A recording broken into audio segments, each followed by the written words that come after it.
Aujourd'hui, nous sommes le mardi 13 septembre 2022. Je m'appelle Joseph-Antoine Meki et je vais interviewer Oumar Ba, HCD designer. Alors, pouvez-vous vous présenter brièvement? Donc, moi, c'est Oumar Ba. Je suis basé au Sénégal, plus précisément à Dakar. Donc, je suis ce qu'on appelle un Human Centered Designer. On peut le traduire par un spécialiste de la conception centrée sur l'utilisateur. Donc, je le fais en tant que consultant avec Proportion déjà et avec aussi d'autres organisations. Mais à côté de ça aussi, je le fais pour une structure qui s'appelle Co-Design Center que j'ai fondée et qui fait dans la formation et l'accompagnement avec cette approche-là du Human Centered Design ou de la conception centrée sur l'utilisateur. Donc, je suis passionné de sport, de football particulièrement. Je fais du jogging si j'ai du temps libre. J'adore m'occuper avec le micro-jardinage chez moi, surtout. Et je suis marié et également je suis papa d'un petit garçon. Magnifique. Et comment êtes-vous arrivé au Human Centered Design? Donc, au début, en fait, quand j'étais à l'université, donc j'étais très impliqué avec les associations en tant que volontaire parce que je voulais en fait faire quelque chose, je voulais servir à ma communauté. Donc, dans cet environnement, j'ai eu à rencontrer plein de défis, plein de problèmes qui étaient liés à l'organisation même de ces structures-là, et également aux défis qu'on voulait adresser. Donc, je voulais toujours proposer des solutions, je voulais toujours comprendre le problème et voir comment on peut l'adresser. Donc, cet environnement-là m'a permis en fait de développer mes skills en problem solving. Après ça, sur les réseaux sociaux, parce que j'étais quelqu'un qui était je m'intéressais très souvent aux conférences TEDx par exemple. Donc sur les réseaux sociaux, je suivais TEDx pour vraiment voir ce qui se faisait en fait à l'extérieur par rapport aux challenges que je voulais adresser. Et avec ça, j'ai découvert en fait qu'il y avait une méthodologie qu'on appelle le Human Centered Design. Et la façon dont je l'ai découvert sur les réseaux sociaux avec Internet m'a intéressé et je me suis dit, waouh, c'est ça en fait que j'ai besoin vraiment pour m'engager avec les associations sur le terrain. Donc, j'ai commencé à faire des recherches sur ça. J'ai commencé à faire de petites formations sur ça. Donc, ça m'a vraiment intéressé. J'ai commencé à le découvrir. J'avais envie vraiment de le maîtriser et de pouvoir l'utiliser. Donc, avec le peu que j'ai eu le skill que j'ai eu à acquérir en fait avec les formations, j'ai commencé à faire des workshops, à faire des ateliers en fait avec des enfants parce que je travaille plus avec les enfants dans le cadre de l'éducation informelle. Donc, j'ai commencé à faire des workshops, faire des ateliers, de faciliter des ateliers et voir comment je peux engager en fait et ressortir en fait des idées qu'on devait implémenter dans le cadre de ces projets-là. Donc, mon première expérience a été vraiment dans le co-designing. Donc, co-designing de solutions à travers des workshops. Et après, je me suis dit que voilà, je sais qu'en fait que le Human Centered Design, c'est pas seulement en fait des ateliers de co-création. C'est aussi en fait des immersions qu'on fait sur le terrain. Donc, je me suis dit en fait, il fallait, que j'acquière de l'expérience en fait sur cette partie, sur ces phases-là de recherche et de prototypage. Donc, j'ai commencé à m'approcher de certaines organisations qui font ça, parce qu'il faut savoir qu'au Sénégal, dans mon pays, il n'y a pas d'école. En fait, le Human Centered Design, c'est quelque chose de très, très, très nouveau. Il n'y a pas d'école de formation sur ça. Les universités ne l'enseignent pas. Donc, si tu veux découvrir le Human Centered, c'est soit avec les MOOC ou bien avec des organisations quelques organisations qui sont là avec lesquels tu peux travailler vraiment pour avoir de l'expérience. Donc, j'ai commencé à m'approcher d'eux. C'était un peu difficile parce que j'avais pas d'expérience aussi. J'ai aussi commencé à faire des recherches, moi-même effectuer des recherches avec des activités, avec mes associations.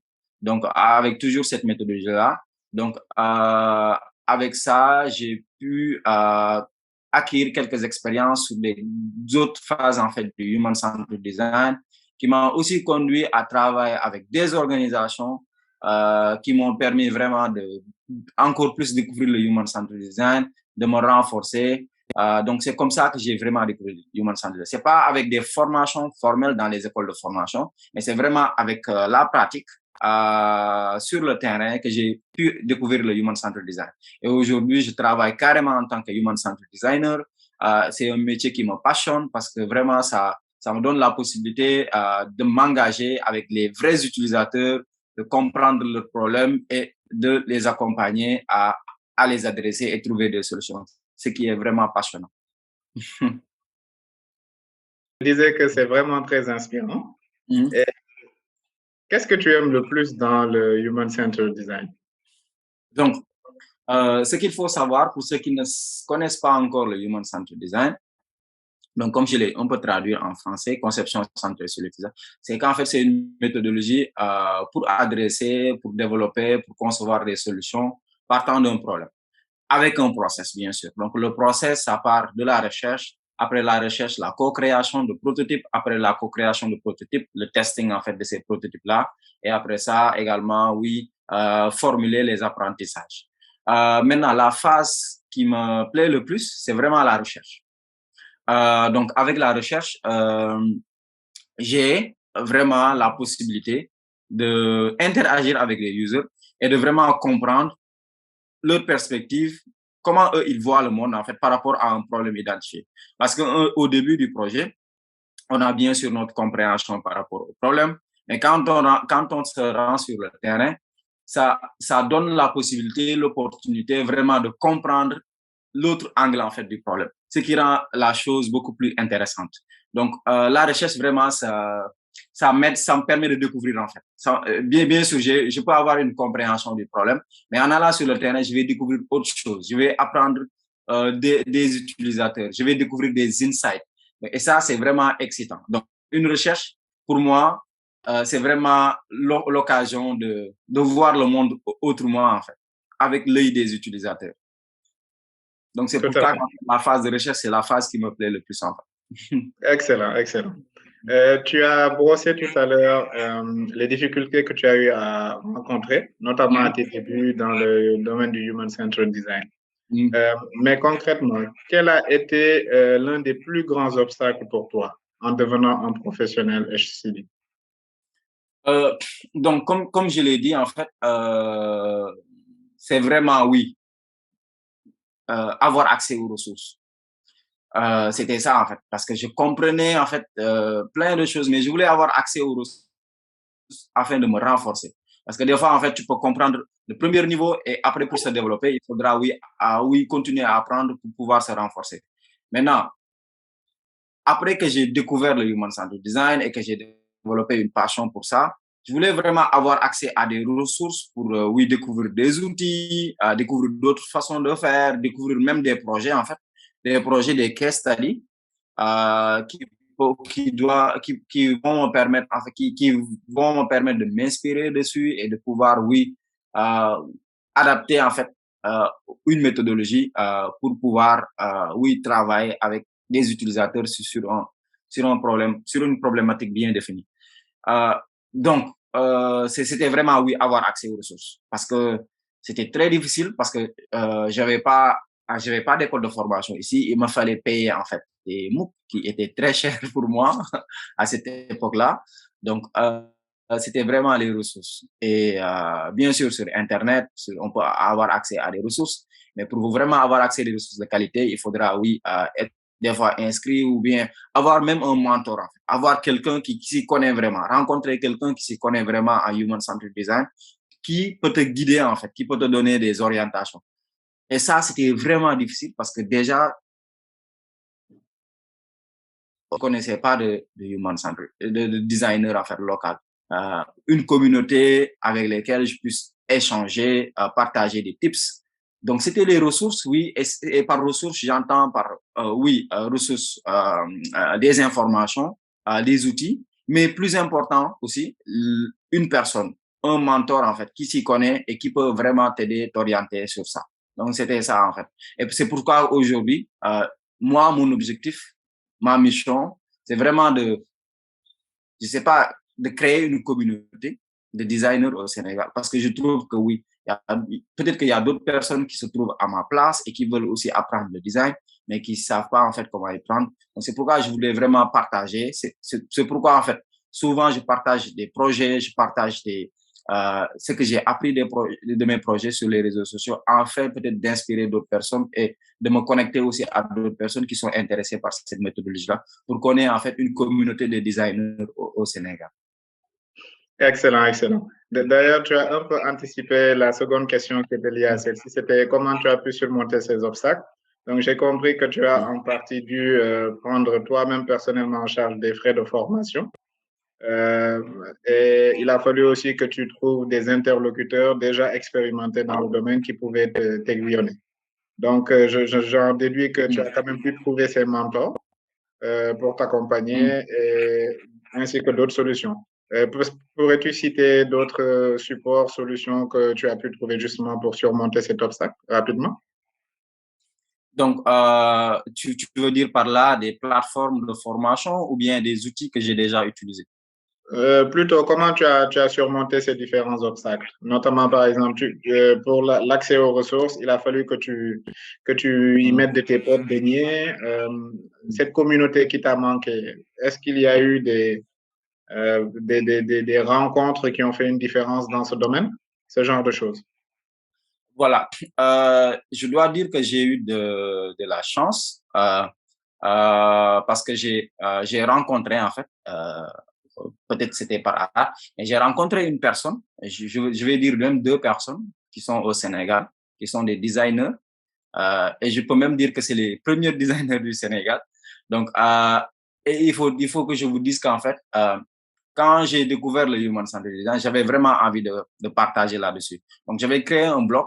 Donc, ce blog, c'était pas seulement dédié à la méthodologie du Human Centered Design, c'était dédié à tout ce qui peut m'intéresser, en fait. Je pouvais y parler de permaculture, je pouvais y parler de développement durable, engagement social.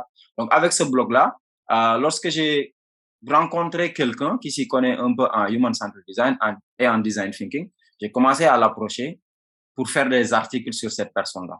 J'ai même commencé à approcher des organisations ici au Sénégal qui utilisent cette méthodologie-là. Donc, c'était pour moi l'occasion en fait de découvrir plus eux, leur expérience, leur manière de faire, le Human Centered Design pour eux, mais également de capturer en fait ça, de capturer l'information et de le mettre quelque part, afin que je puisse le partager aux autres. Donc, comment j'ai fait pour surmonter ces obstacles-là, c'était vraiment, oui, en faisant des recherches en fait.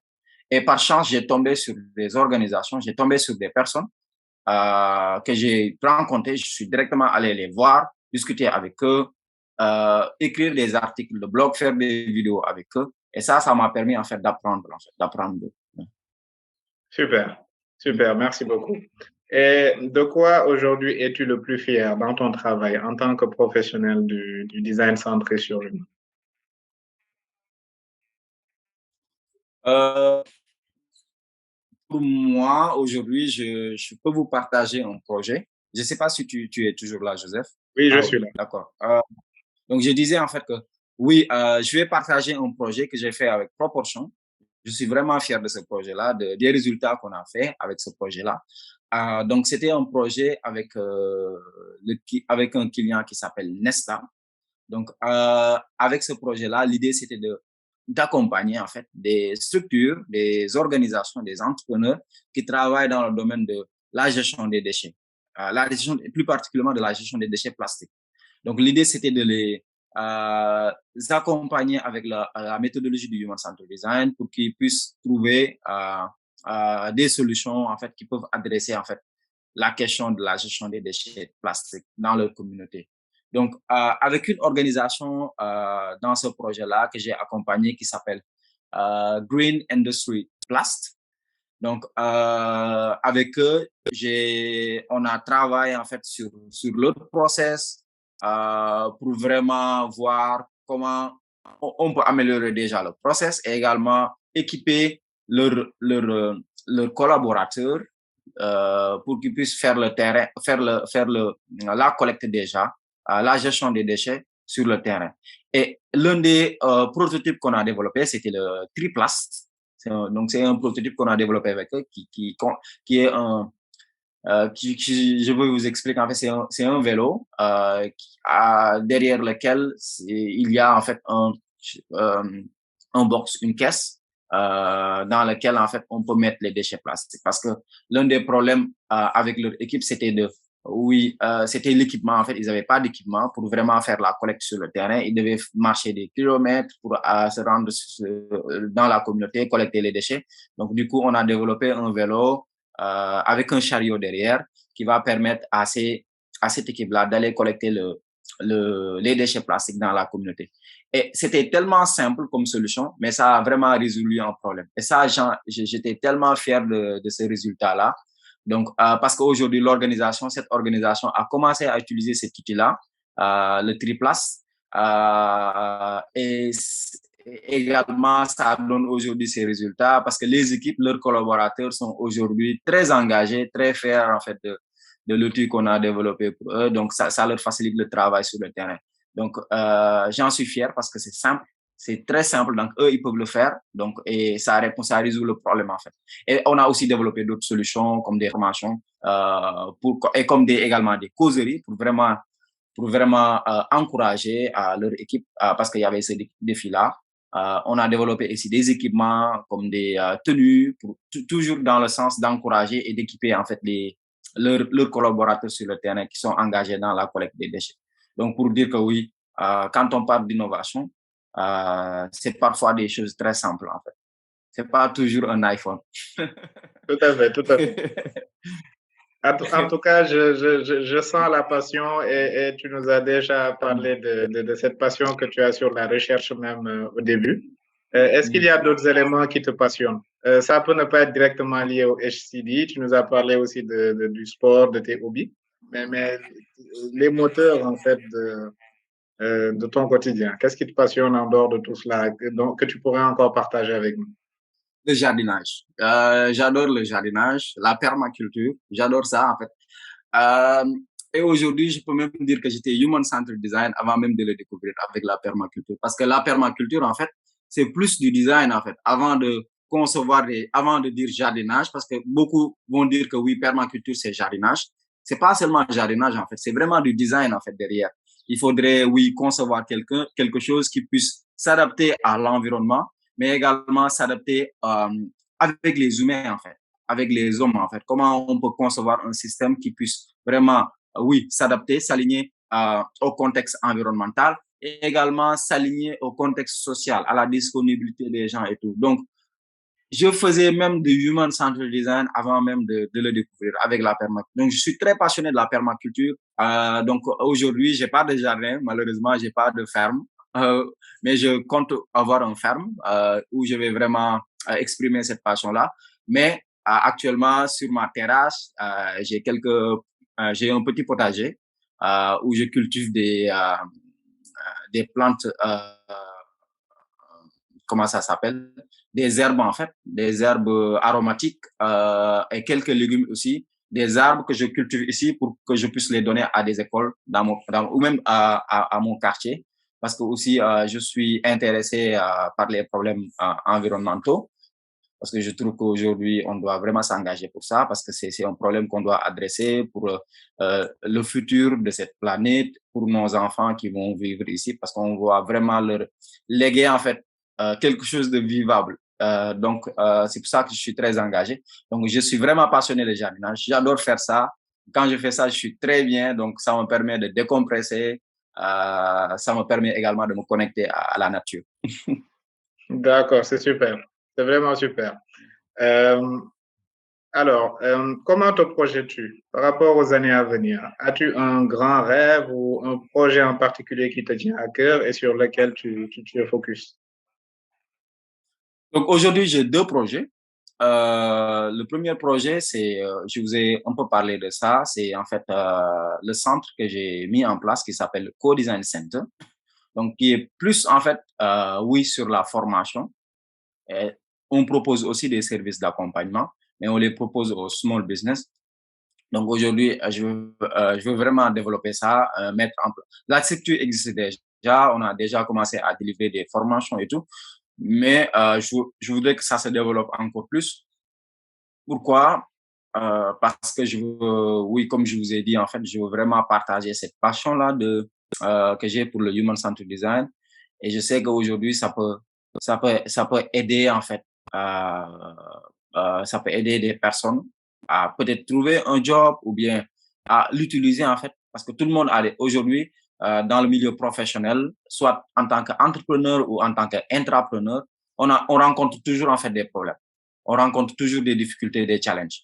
Donc, avec le Human Centered Design, l'opportunité, c'est de vraiment adresser ces challenges-là avec les personnes qui le vivent. Parce qu'aujourd'hui, on a tendance à adresser ou bien à adresser des challenges en oubliant en fait les personnes qui le vivent, les utilisateurs, les acteurs concernés. Avec cette méthodologie-là, il y a l'opportunité vraiment de s'engager avec les utilisateurs, de s'engager avec les personnes qui vivent ce problème-là en fait et d'adresser le problème avec eux.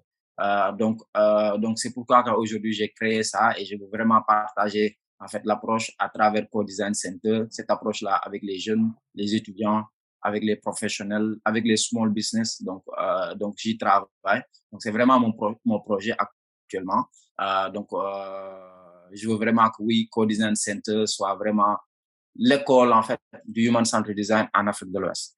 À côté de ça aussi, j'ai un projet parce que comme je t'ai dit, en fait, je suis passionné de jardinage.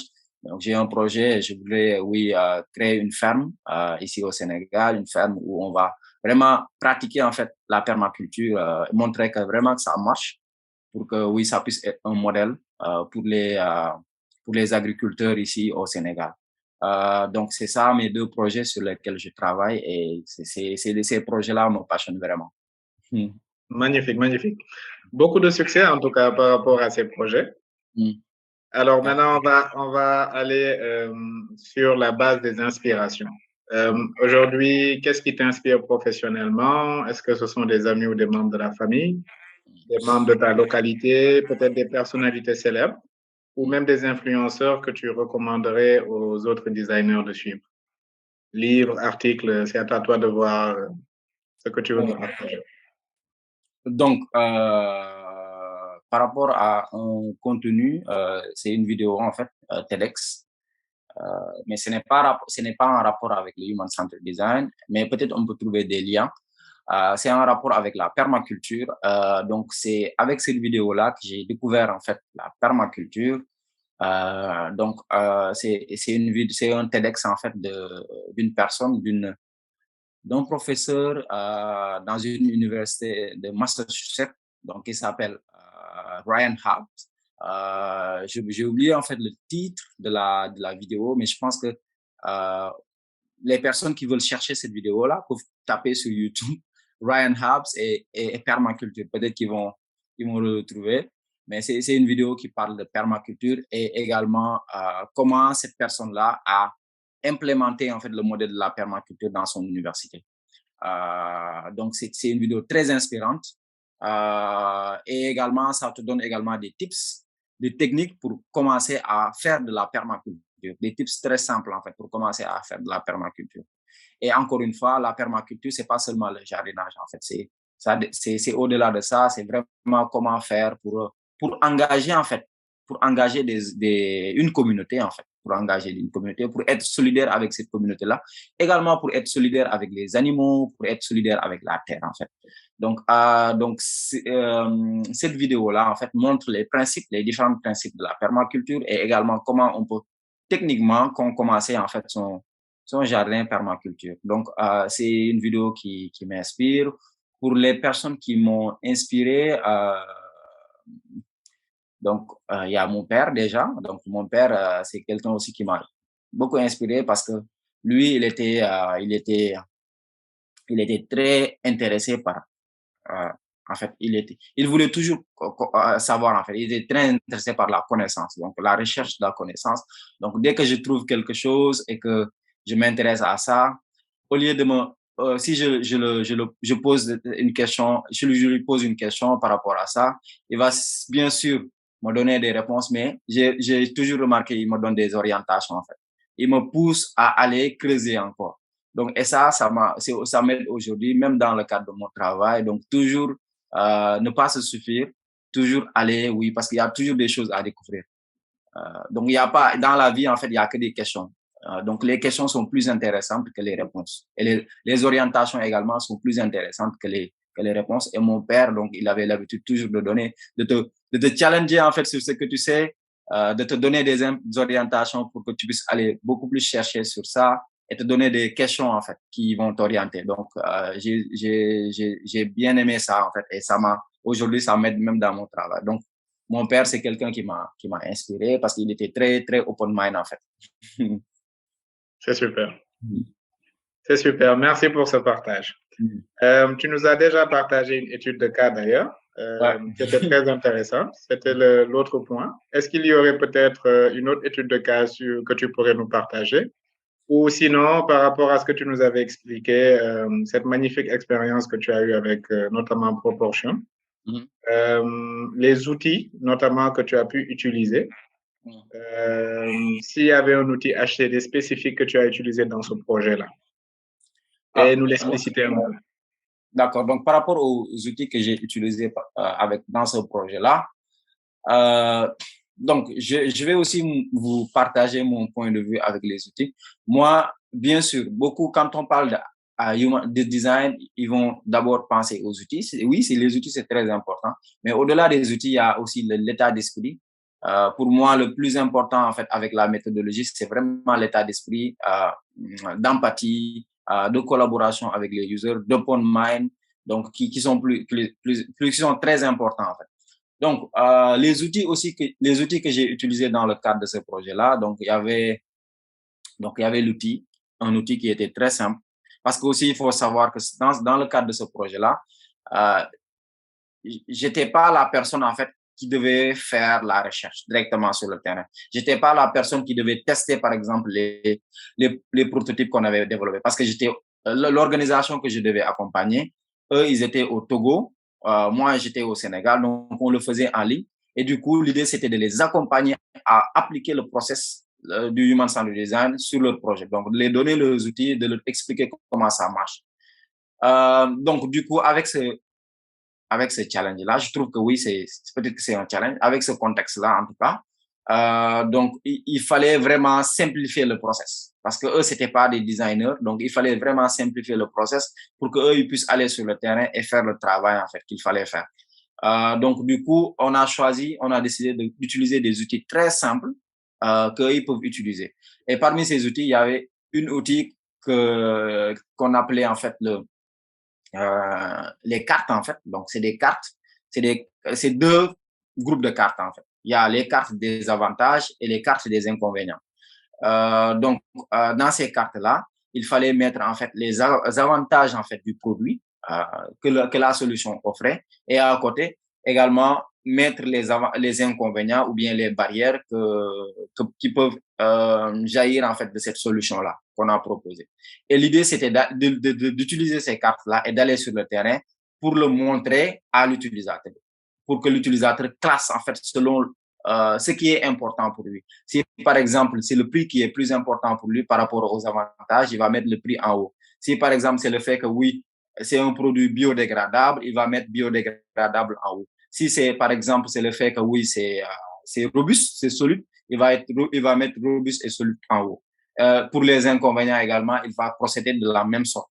Et avec ça, ça nous permet vraiment de savoir qu'est-ce qui est important pour l'utilisateur et de se baser ou de se concentrer sur ça pour construire. Donc, c'est très simple, tout le monde peut l'utiliser. Vous pouvez l'utiliser sur la phase de recherche aussi. Vous pouvez aussi l'utiliser sur la phase de test de prototype. Donc, sur la phase de recherche, si vous avez des hypothèses, par exemple, sur un problème, vous pouvez mettre ces hypothèses-là et puis demander à l'utilisateur de classer sur la phase de définition, je veux dire. La définition fait partie de la phase de recherche, mais sur la phase de définition, on peut utiliser ça. Si on a des findings, par exemple, des résultats, des apprentissages, on peut les mettre en fait sur des cartes et demander à l'utilisateur de choisir qu'est-ce qui est important, de classer par ordre d'importance. Et comme ça, on saura en fait qu'est-ce qui est important et sur quoi nous, on doit se concentrer en tant que designer. On peut aussi l'utiliser, comme je l'ai montré, sur la phase de prototypage. Donc, on a le prototype et on liste en fait les avantages et les inconvénients du prototype. Et l'utilisateur va classer par ordre d'importance et ça nous permet de savoir sur quoi on doit se concentrer. Qu'est-ce qui compte vraiment pour l'utilisateur? Et c'est vraiment très simple, tout le monde peut l'utiliser et ça permet vraiment de savoir sur quoi on se concentre en fait. Donc, c'est vraiment un outil qu'on utilise pour vraiment faire une définition en fait, se prioriser ou bien définir sur quoi vraiment on se concentre pour la suite. Voilà. D'accord. Merci beaucoup. Alors, est-ce qu'il y a eu des avantages ou plus précisément des inconvénients par rapport à l'utilisation de cet outil? Avantages, inconvénients, le rapport.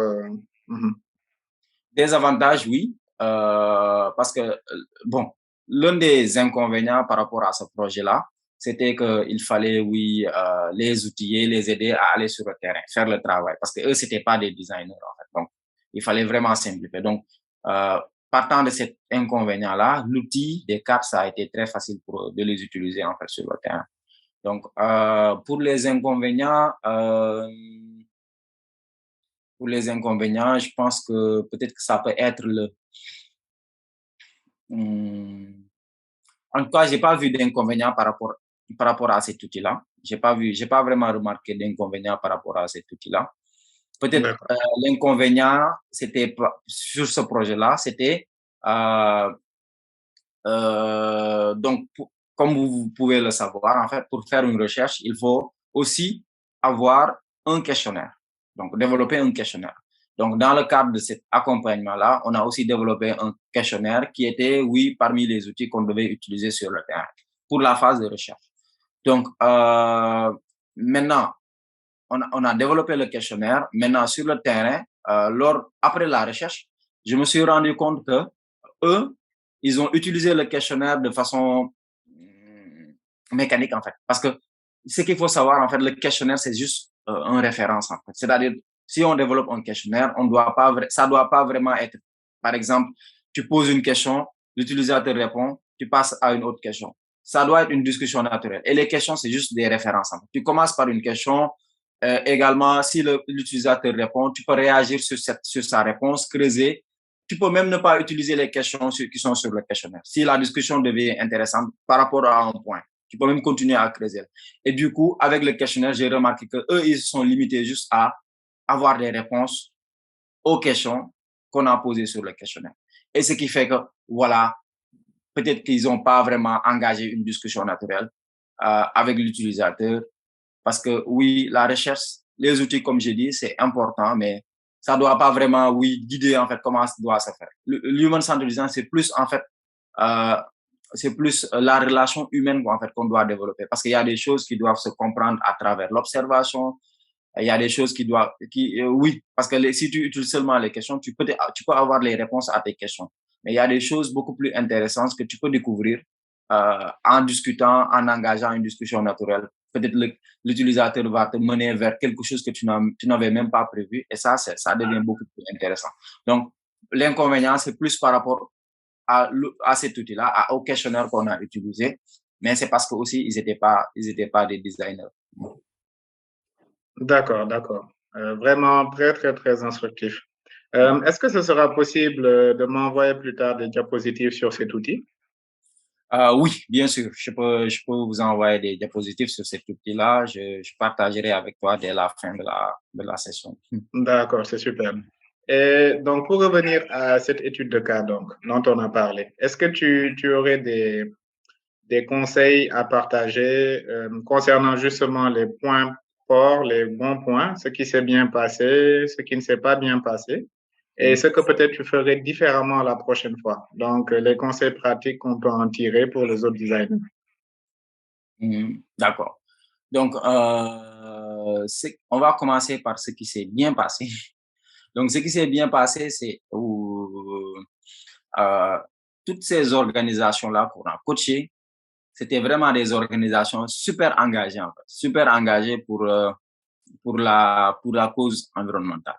Donc, dans les sessions de coaching, on sentait vraiment que oui, eux, ils voulaient bien faire. Ils voulaient vraiment adresser ces solutions-là. Donc, leur participation, oui, ils participaient à toutes les sessions, ils faisaient des activités sur le terrain. Donc, vraiment, ça s'est bien passé. Donc, la sélection de ces organisations-là, sélectionner des organisations qui sont vraiment intéressées par la cause, c'est bien parce que ça va nous permettre de travailler. Parce que aussi, comme on dit en Human Centered Design, quand on veut travailler sur un sujet ou bien sur une problématique, ça doit vraiment être une problématique en fait pour l'utilisateur. Donc, si c'est pas une problématique pour l'utilisateur, on va pas avoir de l'engagement. Et si on n'a pas de l'engagement, en fait, ça fausse carrément tout en fait, parce que l'engagement est très important. Donc, vraiment choisir des gens, des entités, des entités, qui sont engagés par rapport aux challenges choisis. Donc, ça s'est bien passé. Ce qui ne s'est pas bien passé, et ça, c'est en rapport avec moi-même. Donc, les sessions de coaching, vraiment, c'était planifié. Il y avait deux, par exemple, pour une étape, en fait, du coaching, par exemple, on devait faire, par exemple, 1 ou 2 sessions de coaching. Et du coup, moi, j'ai fait plusieurs sessions de coaching avec eux. Donc, ce qui fait que eux, ils pensaient, en fait, que le travail devait se faire durant les sessions de coaching. Donc, eux, ils étaient tellement dépendants de moi. Donc, du coup, ils m'attendaient souvent, ils m'attendaient pour faire le travail. Alors que les sessions de coaching, c'était juste, par exemple, des moments pour réfléchir sur ce que eux, ils ont déjà produit. Mais du coup, les sessions de coaching avec eux étaient, voilà, le moment de travail. En fait. C'était les moments de travail. Et du coup, c'était très fatigant pour moi parce que je devais vraiment travailler sur le projet. Et également, eux, des fois, ils avançaient pas, en fait. Ils m'attendaient toujours pour avancer. Donc, pour un tips, si vous voulez accompagner quelqu'un, donc, il faudrait vraiment faire comprendre à la personne ou bien à l'entité que toi, en tant que coach, tu vas pas faire le travail, en fait. C'est à eux de le faire. Et toi, tu vas juste accompagner, orienter par rapport à ce qui est déjà produit, en fait. Et non le contraire. Sinon, eux, ils vont dépendre de toi et le travail risque de tarder. Et également, oui, bien définir les process parce que c'est bien pour le coach parce que si tu leur montres que vraiment que tu es disponible, ils vont à chaque fois, par exemple, te contacter sur WhatsApp. Bien vrai qu'il n'y a pas un problème, ils vont te contacter sur WhatsApp. Ils vont, oui, te demander de faire une session alors que peut-être qu'il n'y a pas besoin de faire une session. C'est pourquoi, oui, quand vous devez accompagner quelqu'un, il faudrait vraiment qu'on définisse en fait comment le travail doit se faire, montrer les attentes, qu'est-ce que tu attends en tant que coach de la personne et qu'est-ce que la personne doit attendre de toi. Et comme ça, oui, le process est clair. Mais du coup, moi, je ne l'avais pas fait comme ça parce que je voulais vraiment m'engager avec eux. Et c'est à la fin que j'ai compris ça, en fait. D'accord, d'accord. C'est vraiment très, très, très instructif. Merci vraiment pour ces partages. Alors, nous arrivons au terme de cette interview. Donc, ma dernière question, ce serait peut-être quel défi ou quelle question tu as posé toi-même à la communauté? Quel défi ou quelle question tu adresserais à la communauté? À la communauté Proportion, je pense que j'avais un peu parlé de ce défi-là. Ah, voilà. Le défi que j'ai actuellement, c'est-à-dire aujourd'hui, en tant que, en fait, c'est plus en rapport avec l'entrepreneuriat aujourd'hui. Aujourd'hui, en tant qu'entrepreneur ou bien aujourd'hui en tant que, oui, dirigeant d'une entreprise, tu as une solution que tu as développée. Ça commence à marcher. Ça commence à marcher et maintenant, tu veux vraiment scaler. C'est-à-dire aujourd'hui, tu veux avoir une équipe qui puisse délivrer ce service-là, peut-être dans d'autres régions. En tout cas, tu ne seras pas très impliqué dans l'opération. Comment on peut faire pour partager en fait ce qu'on a déjà appris? Comment on peut transmettre sa vision, ses compétences à d'autres personnes de son équipe pour vraiment permettre le scaling en fait? Comment on peut faire ça? Comment on peut partir de 1?